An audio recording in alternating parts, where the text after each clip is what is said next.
Good afternoon, everybody. This is Dr. Duncan McCollum coming to you from KSCO Radio, and this is my Stepping In program.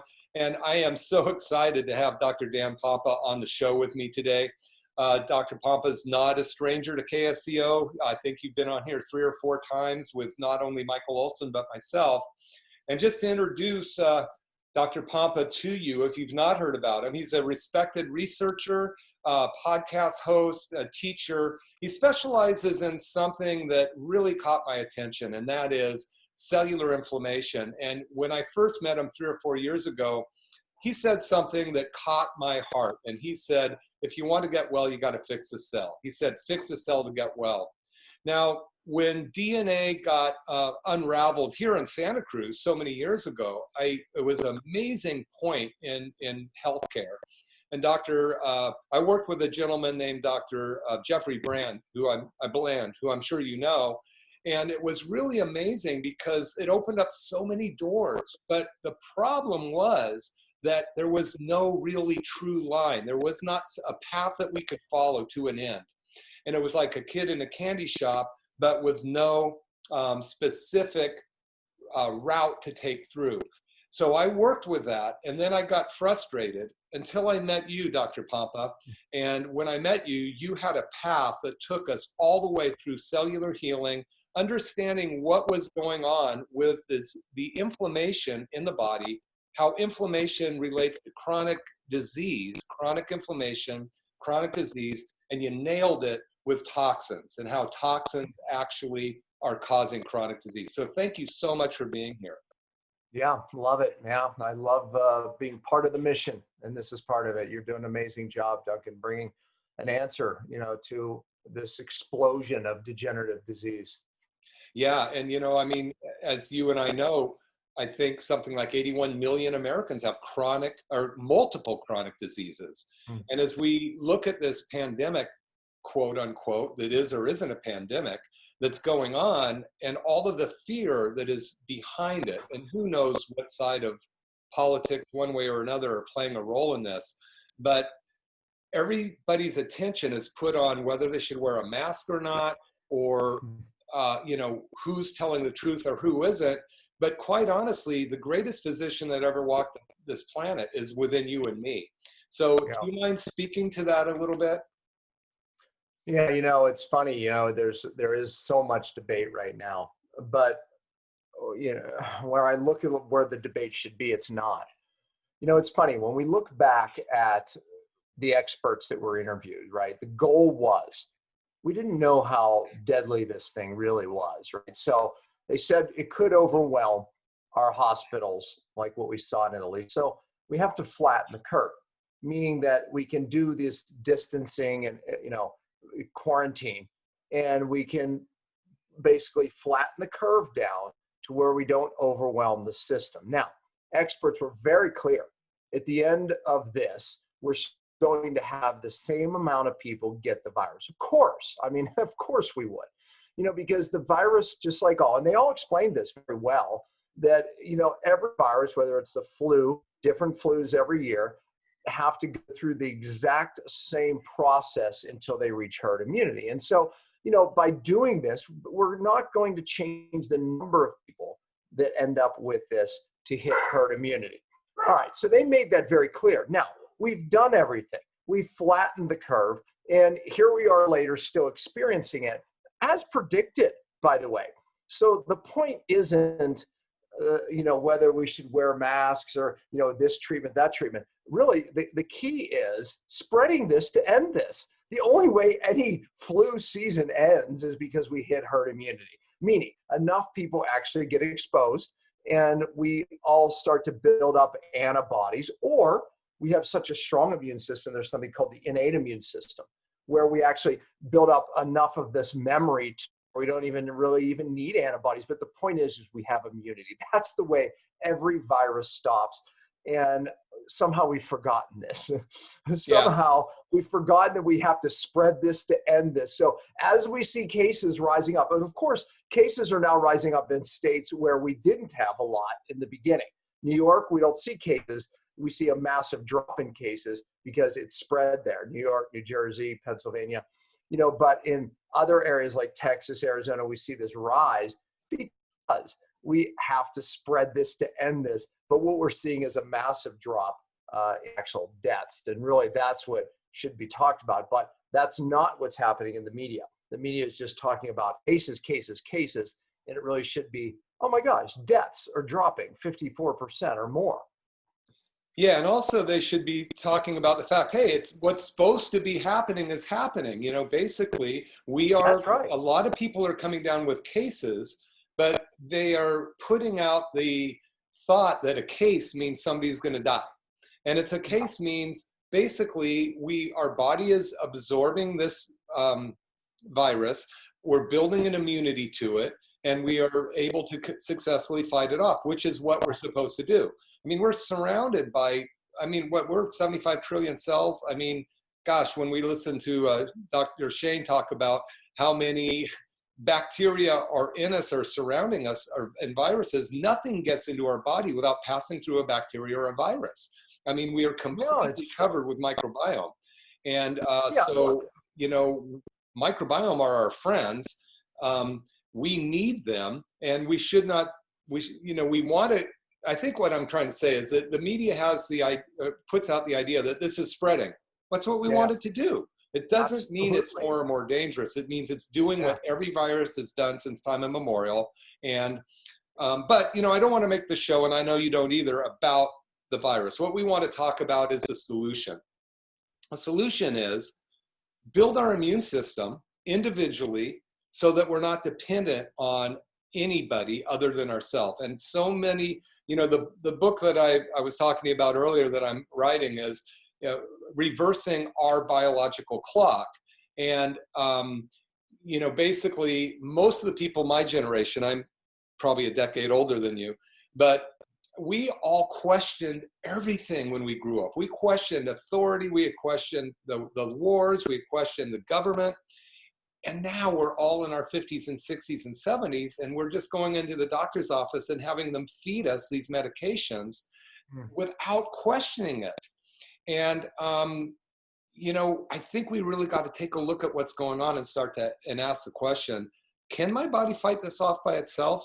And if not, if I have comorbidities, which we hear about all the time, then what do I do to get rid of the comorbidities? And in fact, I've put together a 15-day challenge based on your teachings so that people can actually learn how to get the inflammation out of their body. Chronic inflammation causes chronic disease, and we know that. Every article you pick up talks about it. So fill in the blanks, Doc. Well, look, I mean, the fact is that you're right. I mean, we have to actually be exposed to build immunity, right? I mean, I did a Facebook Live, I think it has 3 million views.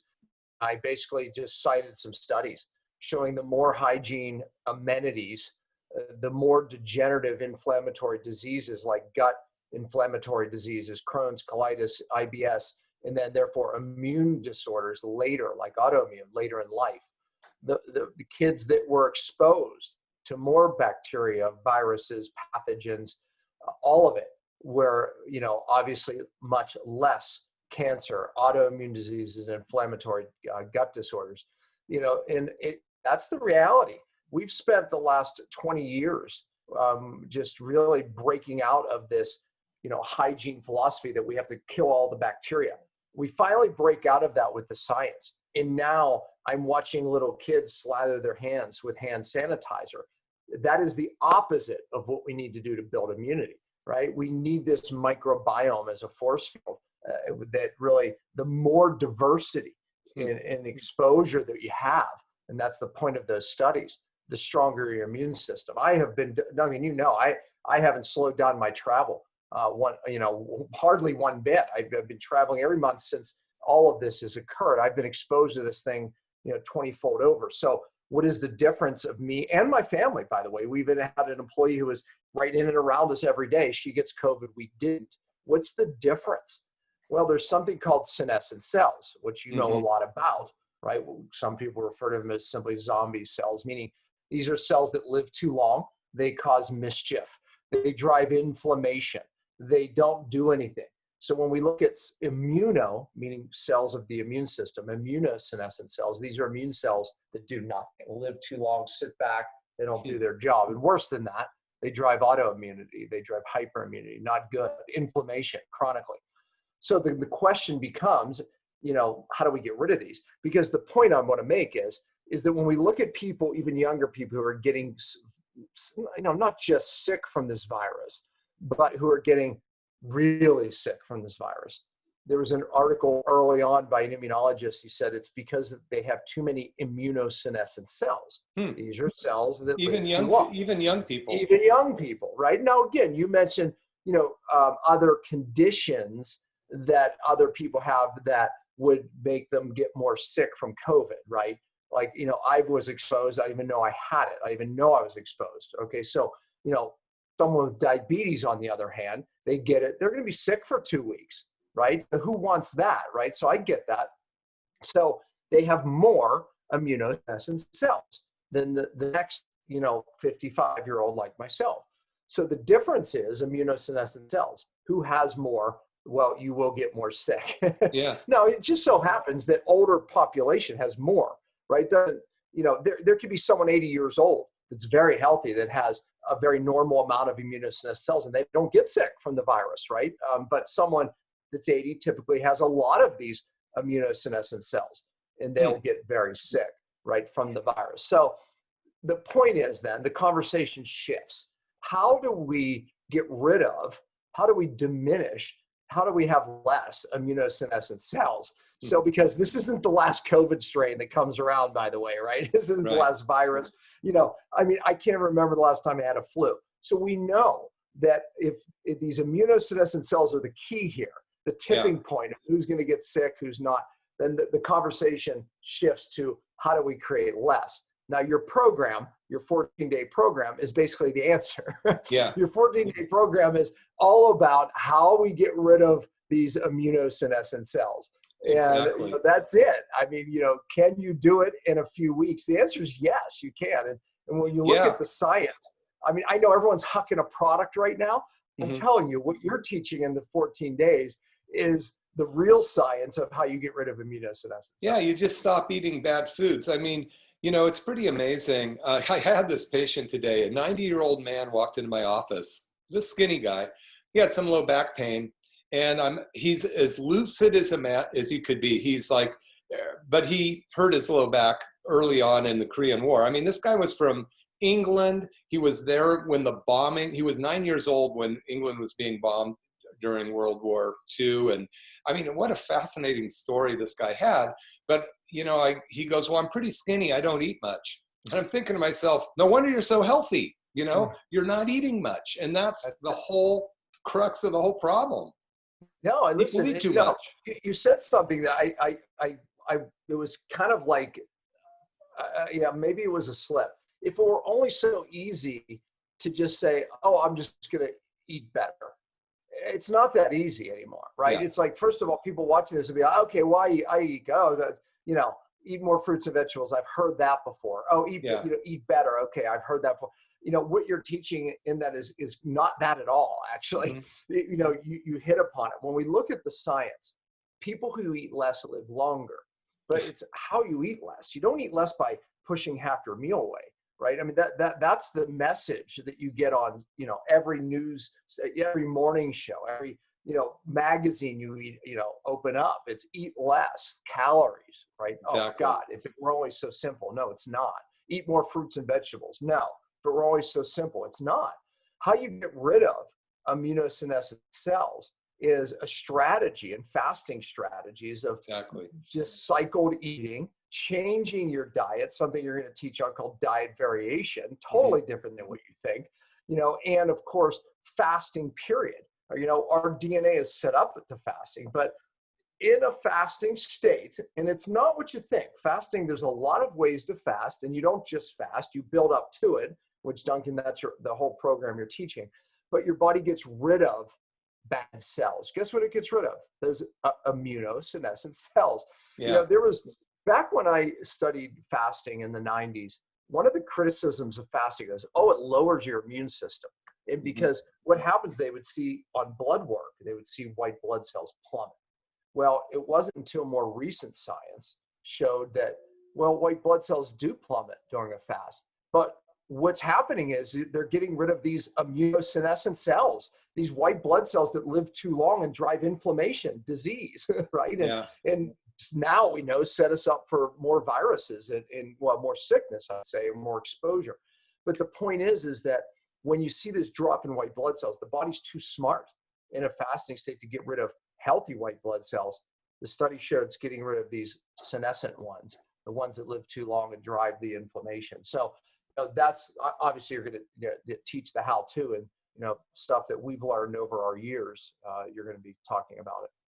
Yeah, it's really amazing. There's an article that says that the whole immune system can be rebuilt in 72 hours, and with fasting. And the exactly what you're saying. The point is, in a fasting state, for all of you out there listening, I mean, Dr. Pompa and I, this is Dr. Dan Pompa. I'm so glad he's on the show with me, KSCO Radio.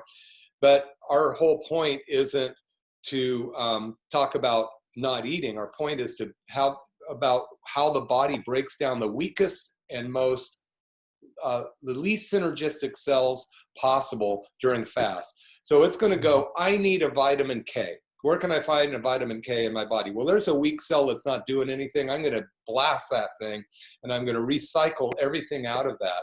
And this is a term called autophagy.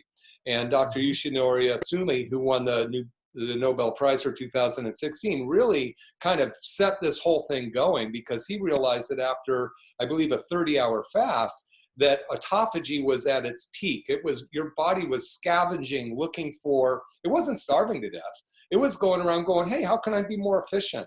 What cells can I just break down that are being weak? This is a good time to clean house. And it takes those cells, breaks them down into their components, and then reuses them to make new stem cells. I mean, it's the body is so amazing. It's just unbelievable how it operates. Yeah, it really is. I mean, the body has an innate intelligence, and fasting in times of not eating or dietary change, your body harnesses that intelligence, takes that energy and drives it to things that it wanted to heal, but just didn't have the extra energy to heal. And, that really is what happens during a fast. It takes so much energy to process, assimilate, and digest food. And you don't realize that is the number one energy source, if you are the number one energy output. And when we stop that, we divert that energy towards healing. I call it energy diversion. And man, the body revs up the healing. And of course, it's so smart that it's getting rid of these bad cells that live too long and cause cancer. They duplicate other bad cells, drive inflammation. But here's the best part. It literally, once it gets rid of that bad cell, that immune cell, guess what it does? It stimulates a stem cell, and it creates a new immune cell that does the right thing. This immune cell is strong, vibrant, young. It's not hyperreacting, driving autoimmune.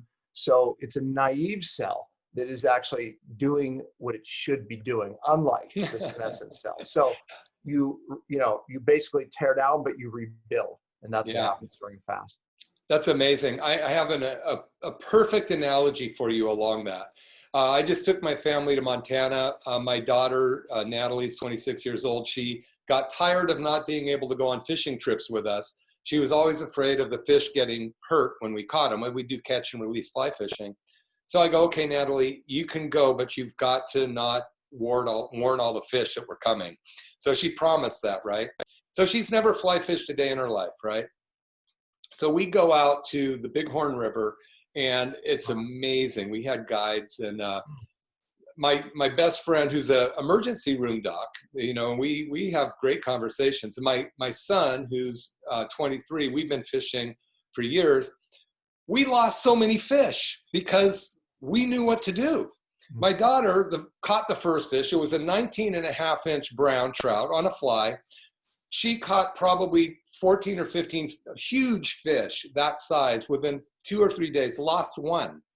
We lost so many. And she goes, oh, you told me I'm supposed to fish. You hook the fish and bring it in. What's the big deal? And us who know so much, lost so many fish because we knew too much. And that's almost like the white blood cells that have all this experience on fighting viruses and bacteria in our body versus a brand new senescent one that says, oh, I'm supposed to keep the body healthy. I'll just do that. Yeah, exactly. It focuses on the majors, right? It's not distracted. And yeah, that's my son was so mad. She caught all these big fish, and well, he finally did, but she killed it. But that's a perfect example of that. Yeah, that's great. I love that. I'm going to take a quick break here. And just announce my class. I'm on, this is KSCO, Dr. Duncan McCollum, Stepping in Radio. I have Dr. Dan Pompa as a guest again. He's been on my show 2 or 3 times. He's been on Michael Olson's show a couple times, and he is the leader in cellular healing, as you know, as far as I'm concerned. He has set up amazing programs to get really fantastic results. We are doing a program starting on Monday, the 17th. It's a 15-day challenge where we're going to teach you how to get into ketosis, how to implement intermittent fasting, utilize the strategies of diet variation and ancient healing strategies. And one of the main points that people just don't understand or don't talk about is cellular detoxification. So we're going to get your body rebooted. We're going to start to get this thing going. You can go to mccollumwellness.com and sign up for the course. It's $149. You'll save that much money in the food you don't buy. And it's going to be an amazing course. So I really recommend that you go to mccollumwellness.com and get started on this. And again, Dr. Pompa, thank you so much, because this is all from you that we're allowing to help other people reap the benefits of this. Yeah, no, I appreciate it. And you do an amazing job of getting it out there, and your classes are amazing. And I've heard testimony after testimony. As a matter of fact, you've taught a seminar on actually how to do this class because you do it so well. Yeah, so arguably you do it far better than I. So thank God. Yeah. Well, you know what? I just want to make a comment. I think I've known you for about 4 years now, and we've gone through a lot of work together with our group of doctors. You know, we have 40 or 50 doctors. We meet every week. We talk about trends and what's going on. New science is coming out. We rewrite different protocols for all these things like Lyme disease or, small intestinal bowel overgrowth, bacterial overgrowth, whatever it is. But I have watched you, and you look about 10 years younger than the day I met you. And I know that you've done so much, and all of us in our group, you say, we're doing this, okay, we're trying it, and we go out and we try everything before we put it out to the public. And that's such an amazing benefit to do that. Yeah, no, it's true. We live it to lead it. That's the name of our seminars. Yeah. But it is true. You know, I mean, we everything that you're teaching, we do, right? I mean, that's the only, and we've learned, right, by doing. Obviously, we do it ourselves, and then that gives us the authority to, do it with our clients and patients, and then you learn in that as well. So, yes, the science is one thing, but clinical experience that you're bringing in your class is another.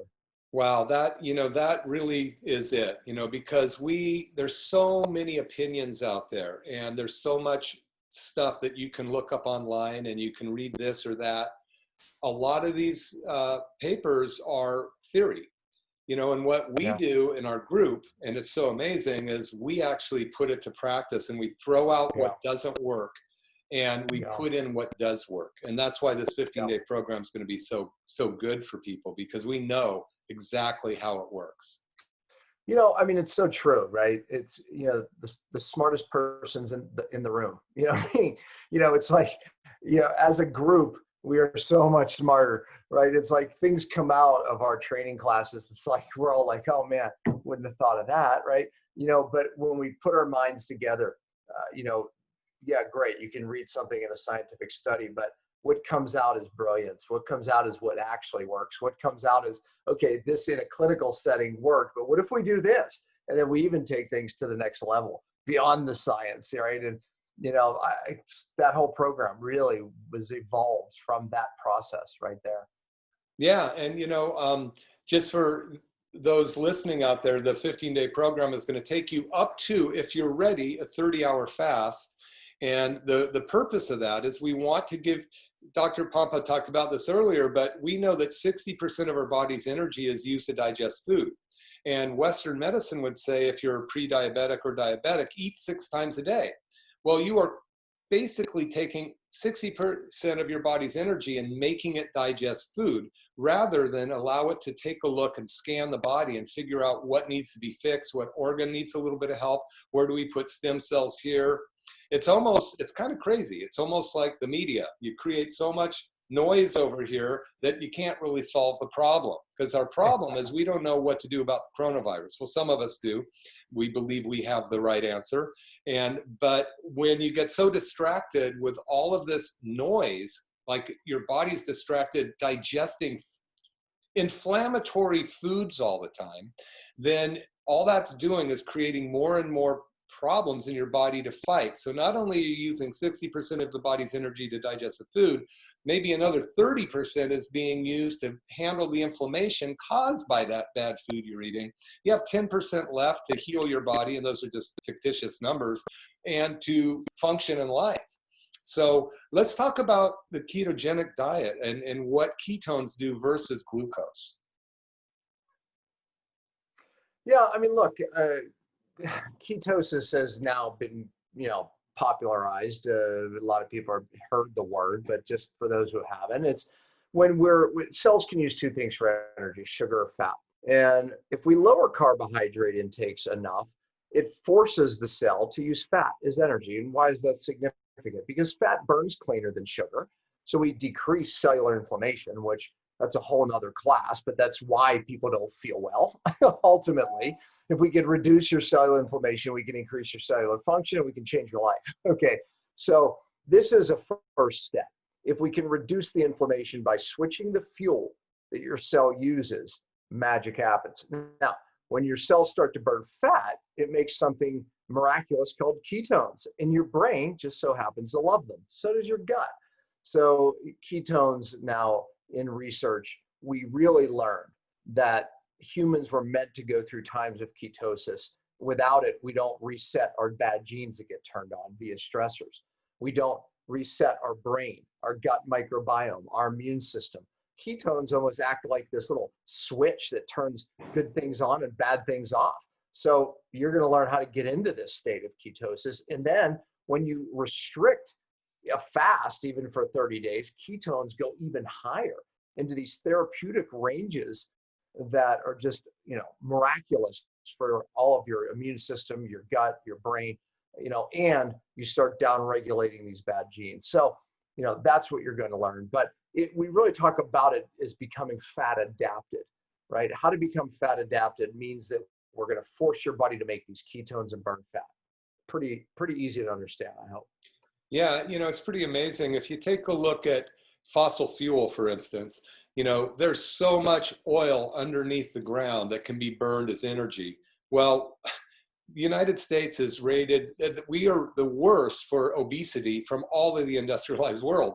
All of that means is we've got fossil fuel sitting there in our body waiting to be burned. Yeah. Now, the problem is there's a lot of toxins stored in there. So we need to learn how to do this correctly because toxins are stored in fat cells. It's really interesting. I looked up ketones in the dictionary a while back in Webster's, whatever dictionary it was, and it said ketones are the other fuel used when you don't have enough glucose. And I thought, wow, what a terrible definition. It should say ketones are the clean burning fuel that actually don't cause toxicity in the body. The brain loves them. Cancer can't live off of them.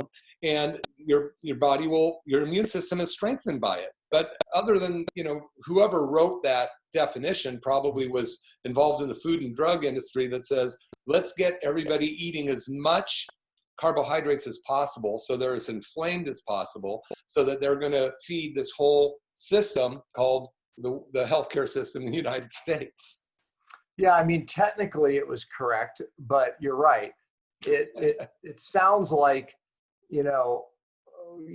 basically, well, when you don't have this, which you need, then it uses this. It doesn't sound like it's as miraculous as that it is, but yeah, I mean, imagine if they actually said that, and by the way, studies show that you actually need times in ketosis to turn off bad genes and to heal your brain and your gut. It's not so simple. As a matter of fact, most people, if you went to your doctors or your doctor and they saw ketones in your blood, they would go, "Oh, you might be diabetic." See, they only think of ketones as a bad diabetes thing, which is true, right? A diabetic can, basically throw ketones into these ridiculous high levels, and that's not good. Let's be clear. But that is not nutritional ketosis. But believe it or not, most doctors don't know the difference. I've seen people with blood tests, their doctors like literally want to rush them into the emergency room because they had ketones in their blood. And it's like, I get a text or an email going, "My doctor wants to, blah, blah, blah." And I'm like, "Oh gosh, tell them, it's okay. Ketones, at that level are absolutely normal." So there's a lot of bad information. Yeah, when you and I grew up, we were told that the American breakfast was cereal, toast, and orange juice. All of that turns to sugar. It all turns to glucose. And when you do that day after day after day after day, pretty soon your body gets programmed with this type of fuel. And there's something called the microbiome, which is the bacteria that surrounds us, but also it's in our gut. And that nothing gets into our actually human cells till it goes through a bacteria or a virus or something. So when we eat only sugar-related food, we know that it burns like smoky, wet pine, and it's very inflammatory. But those bugs in our gut become so demanding. It's almost like I tell my patients when they keep going, "Well, I just can't resist the ice cream." I go, "It's not you. It's the microbiome in your gut. So give yourself a break. You know you shouldn't have it, but your gut's saying, I need immediate sugar, and that ice cream sounds pretty good. So next time you want ice cream, don't blame your brain, blame your gut, and then don't do it."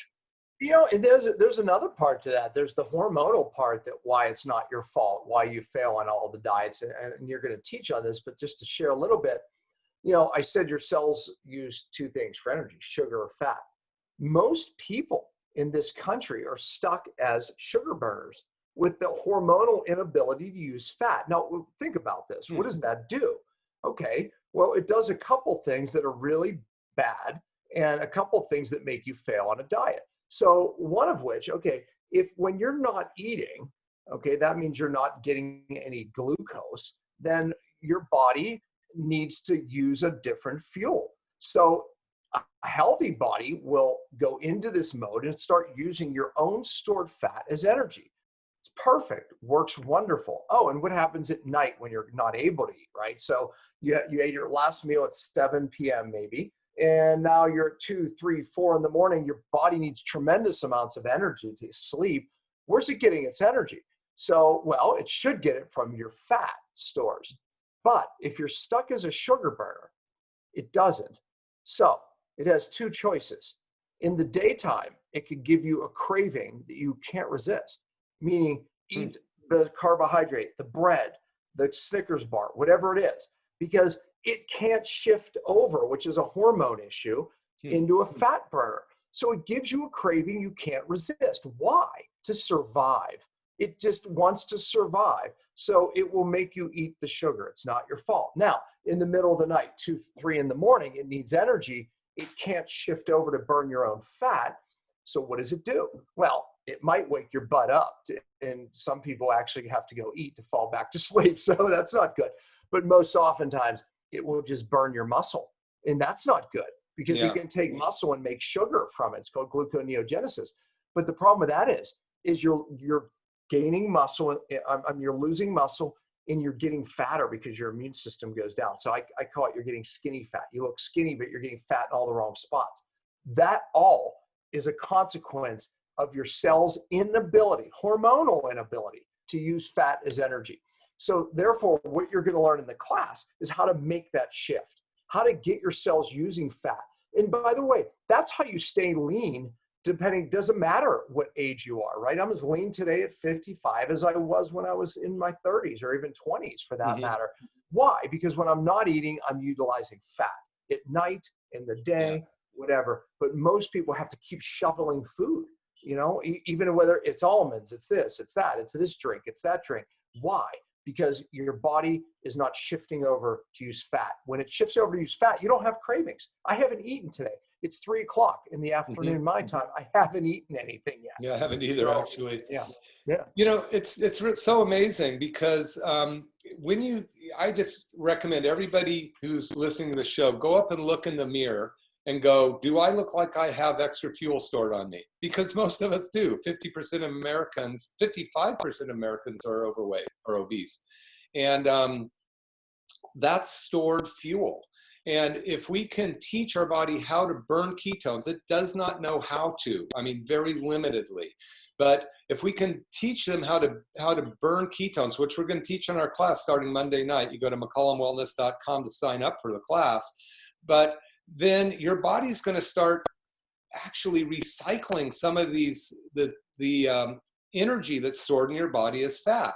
And you want to get rid of that stuff. It's like fish. Fish is great when it's fresh, but the longer it sits around, the worse it gets and the more it stinks.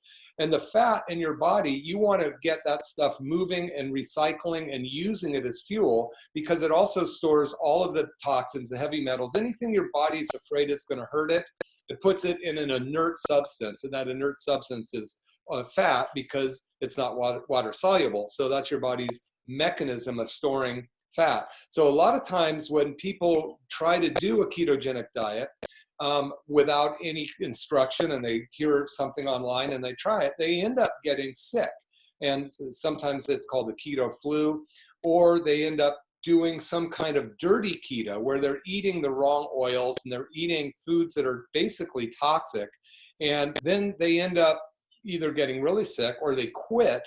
And then the problem now is that they don't have the opportunity to use something so simple to get them well. So it's so important to be able to understand going through the process that's been laid out. And you've done such a great job of laying this out in a way that I have not had. There's been a couple people that we know the 5 reasons people can't get into ketosis.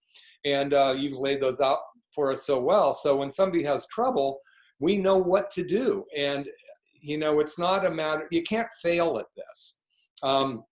A good friend of mine, unfortunately, he passed away a while ago, but his daughter had said something at his eulogy, and she said that my dad always said, you can always retry, you can always try again and again and again, but you can only quit once. And to me, that was an amazing phrase. You can continue to try again, you can start again, you can quit once. If you really want to get healthy, it doesn't matter if you decide you're going to fast today and you wake up at 2 o'clock, you go, no, I'm not, I'm eating. You got tomorrow. We've got the rest of our life to get healthy, or the rest of our life to become chronically diseased. So the choice is yours. The path is pretty much laid out for us now. I've put hundreds of people through this program since its inception, and we've had amazing success stories. People getting off of insulin, their doctors saying, it's amazing, keep doing what you're doing. One guy got off 800 milligrams of ibuprofen a week. Another, it's just amazing. And you've seen that as well through all of the doctors we work with.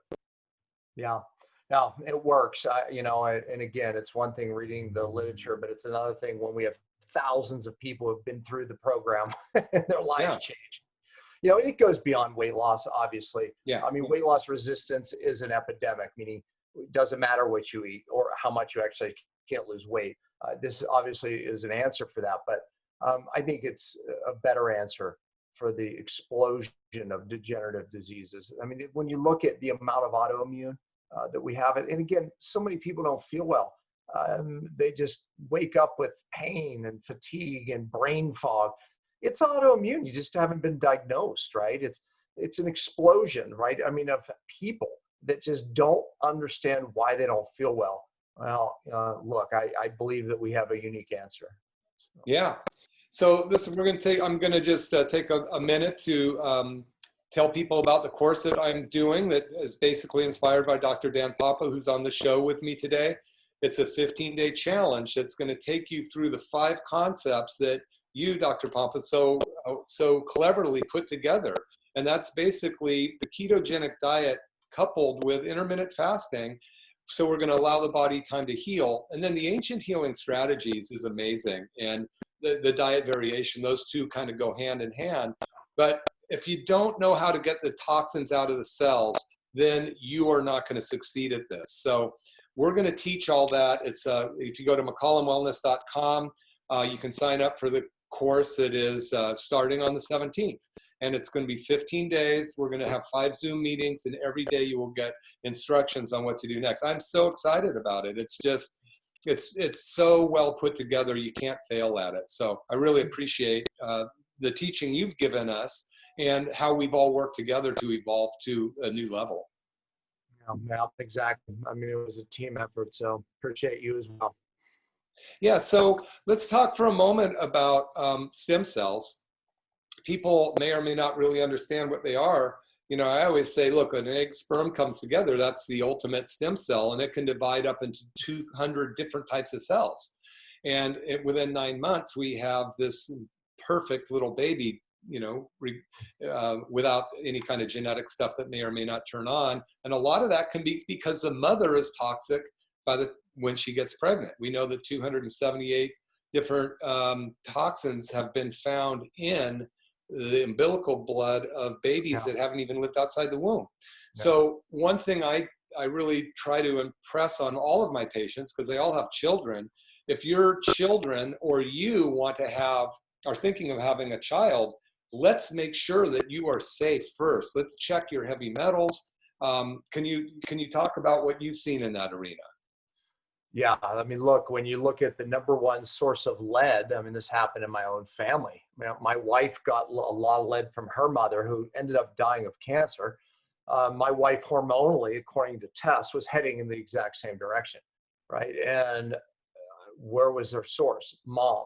Well, my kids, we do all of these healthy things, had certain symptoms. I end up realizing, oh my gosh, they must have got my wife's lead. Test them, lead off the chart, which led to gastrointestinal issues, different things going on. 4 generations, it's estimated, just passing the physical inheritance of lead down. Now, there's another thing that's inherited, that's called the epigenome, meaning that certain genes, toxins literally trigger bad genes. And I love talking about the Duke University study, because they took 2 identical twin groups of mice, identical, same DNA, put them in the same environment, same food, same everything, except one group they exposed to a certain toxin. And this group triggered a gene called the agouti gene. They became overweight and basically thyroid type conditions. Hair became dry, like literally turned yellow. Now, here's the problem, is that gene was triggered in the next generations, despite exposing them to the toxin. They didn't even need to be exposed to the toxin. The gene was turned on, and here these little teenage mice had weight loss resistance, thyroid issues. So that's the problem. Toxins trigger a gene. The gene is then also inherited for generations. The good news in the study was a lot of what we know now, we can actually turn off those genes. And that's a lot of what we teach, right? But you know, so we don't need to carry that gene on generationally. It can be stopped. And so do the toxins. They have to be stopped. So this is a generational problem, to your point. Mercury, there's a study called the DRASH study. Ladies, the number of silver fillings that you've had or have in your mouth is proportional to how much mercury they find in the baby's brains in utero. And that was an autopsy study, so very accurate. So the point is that yes, toxicity starts in the womb and it accumulates to the tomb, right? From the womb to the tomb. And we end up sick in our 30s, 40s, or 50s, you know, forgetting where it all started, right? Forgetting where it all started. And you're teaching something else that we as a group of doctors do, and that's the cellular detox, which is the key, turning off the genome to detoxing the cell and really starting a new life. Yeah, you know, it's really interesting when you look at the accumulation of like mercury in the body and in the brain. And we know that we talk about toxins, you know, glyphosate or Roundup, and we know that it destroys the gut, it destroys the blood-brain barrier, and it pushes these toxins deeper and deeper into the brain. and into the organs as well. And it's a huge problem. And there's been so much of this stuff put into our environment. The only thing that we can do, and this gets back to what we were talking about at the beginning.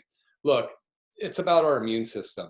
Whatever threat is out there, I mean, there's a lot of stuff out there that could get us. And right now, the biggest one that we're all worried about is the coronavirus.